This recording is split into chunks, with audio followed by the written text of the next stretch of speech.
Good morning, welcome to Planet Mojo. Today, I'm going to show you how to make a temporary reusable construction door.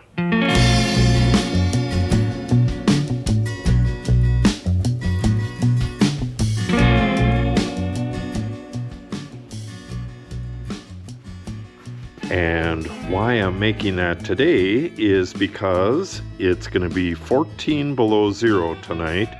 And we have a heated part of the tiny house and an unheated part. And all we have in between them right now is a plastic or a sheet of plastic. And what this is an insulated door that has a magnet down the middle and it'll close behind you. So hopefully that's going to keep the dust from one area out of the other area, as well as keep the cold. I'm going to need two hands for this, as well as keep the cold in its, there we go, in its designated area. This is some Chinese stuff, so we'll see how good the quality is. And the whole reusable part, I'm gonna make a frame that I can screw to the inside of one side or the other, and I'm gonna attach this permanently or semi-permanently to that frame so I can move this from doorway to doorway. If you had a big project and you want to seal off a big area that's not being heated, or if you want to keep the dust out of there, that's what I'm envisioning for that. If I just do it with staples or something right onto the frame on the door, when I take it off, I believe it's going to destroy it. So, and at some point, I can just take it off of this and then reuse the frame for something else, for cleats or something like that, and then put this in a bag if I can get it off. So, I don't think this, well, it might have instructions. Yeah, or it has tips. So, let's see what those tips say. And I have some dimensions to cut this. We'll cut it and pocket screw it, and then we'll get going on this. All right, there it is. It was open a little bit at the top, and it just flopped right closed like that. That is a good sign.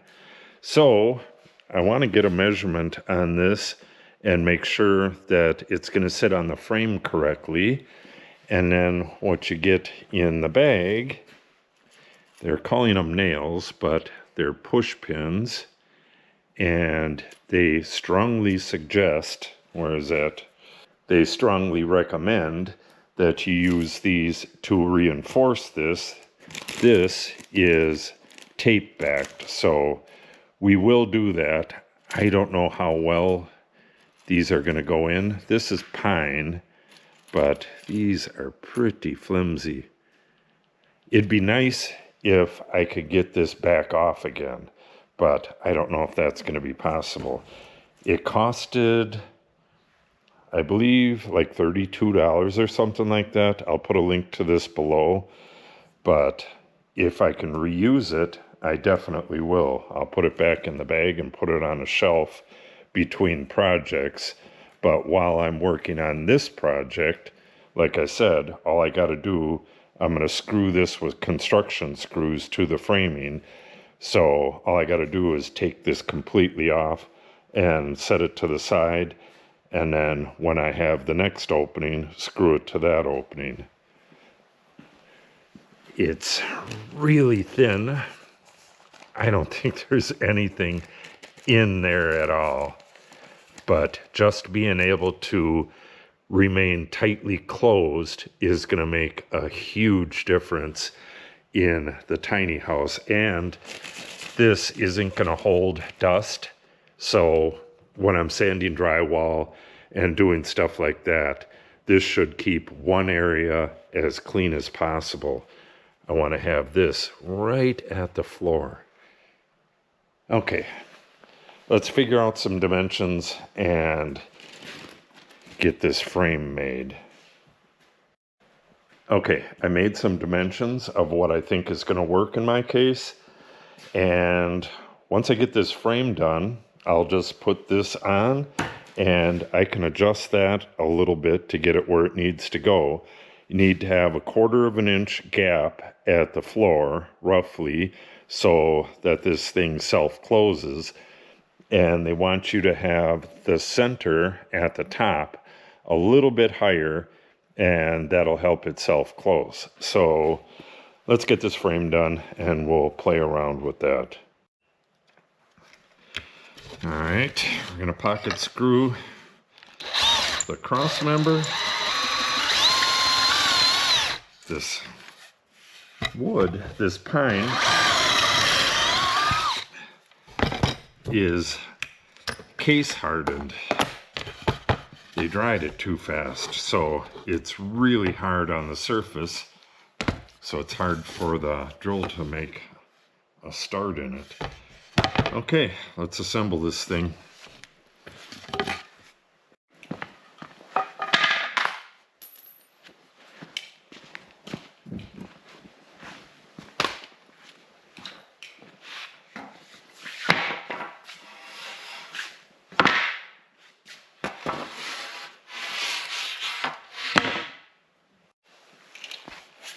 So, just gonna kneel on this piece so it doesn't go anywhere. I'm not going to use any glue. I want to be able to just take this apart at some point.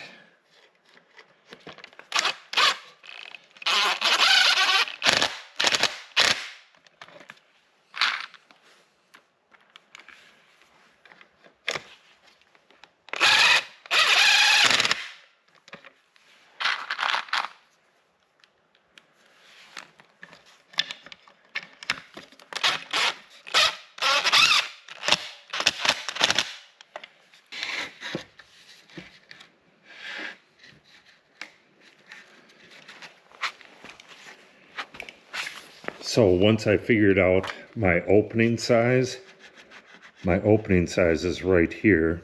I just added 3.5 inches to it. And this cross member is exactly the opening size.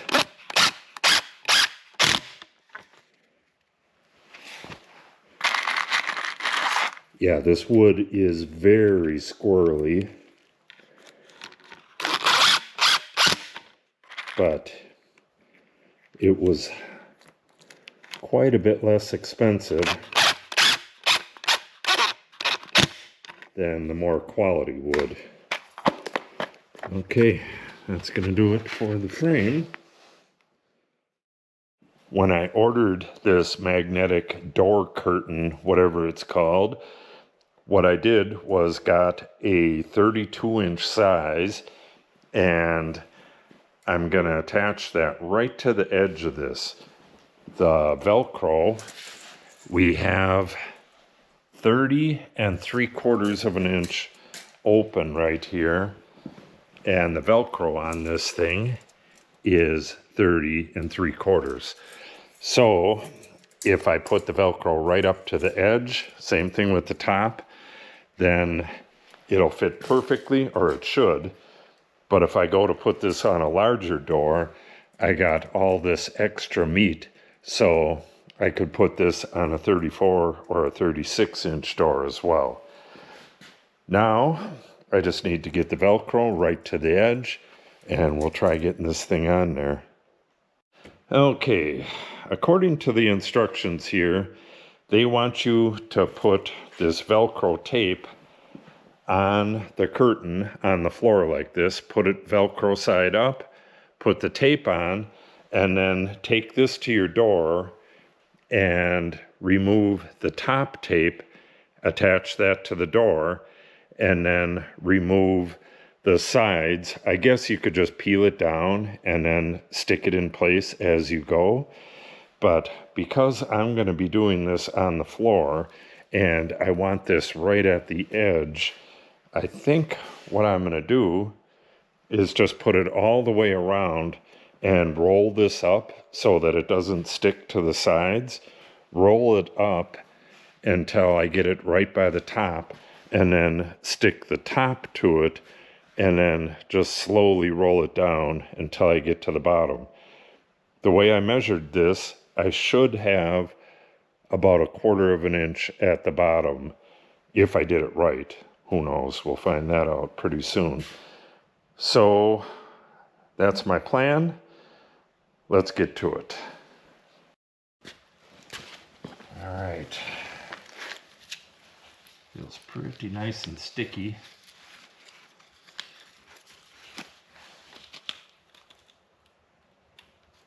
Overlap it a bit.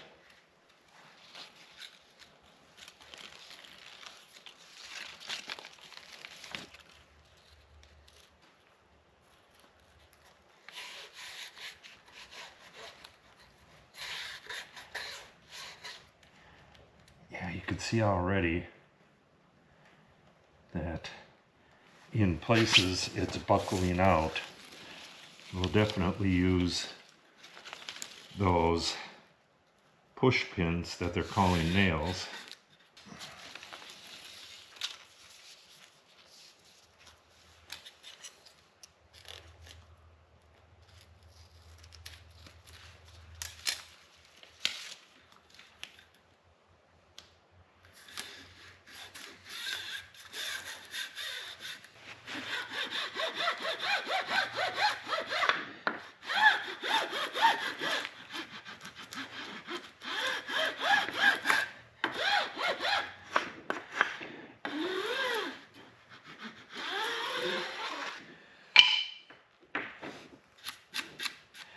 Yeah, the door would be reusable. You would just have to get some of this sticky velcro, because that is obviously going to get ruined.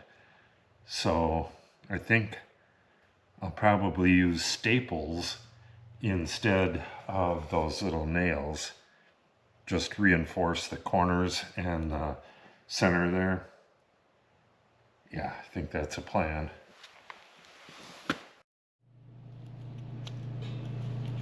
That huge noise is my Mr. Heater, Big Mac's garage heater.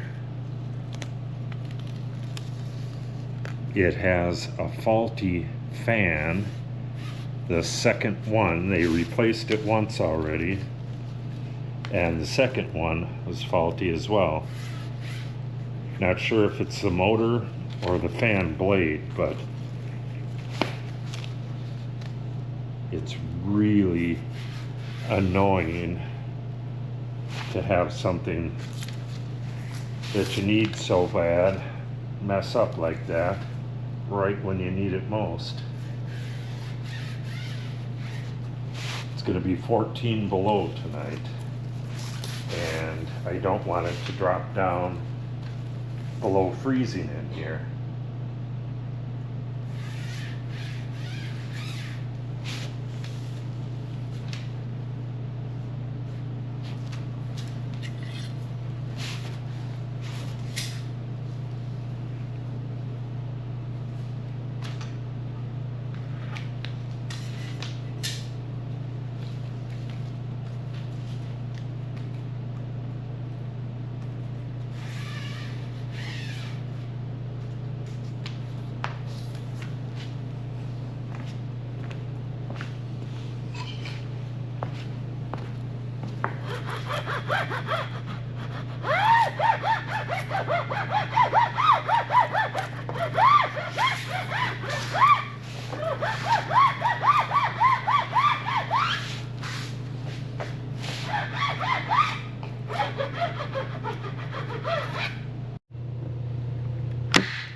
All right, like I said, it is 30 3/4 at the top, but that bottom isn't being held in place. So let's double check and see what that is. Oh my goodness. It's exactly the same. I didn't expect that. This is some garbage wood. I expected it to be off by up to a 1/2 inch or so. And in that case, I would have kind of fixed this in place until I can get this on it. Okay, let's roll this up and try to attach it without screwing up. I believe these strips are the same width. I'll have to measure that. In that case, I can just go by the outside, attach it at the top right to the outside, and then work my way down. Let me get a measurement on that, and then we'll put this on. All right. This Velcro that's on the frame is exactly 34 inches. And here I measured a couple places, and it's, you hook that on there, it's 33 1/2. So we'll have 1/4 of an inch exposed on either, well, all the way around. But what I'm going to do is right in the middle, put it all the way up to the top, and then it'll go down to that 1/4 inch reveal at the edge. That'll give me that center higher thing that they want. Okay, let's do this.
One thing to note is once you have the curtain installed, they want you to use this thing to burnish it together.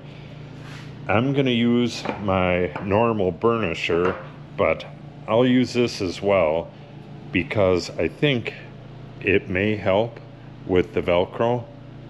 I don't know. I'll bring it along anyways, and we have tie-back strips. I'll install those over there. It's a bit cold out and a little bit windy. I got to get this thing over into the tiny house, so I'm going to do that and I'll get back with you over there. All right, we have our temporary door over at the tiny house. This is what I'm replacing right here. I believe this is 3mm plastic. You could use 5mm and then staple it on both sides and then have it overlap in the middle. So you got to push through and then it kind of seals. It would be dramatically better than what it is now, especially when it's as cold as it is. But we're going to do way better than this. All right, let's get this off and get that door in place.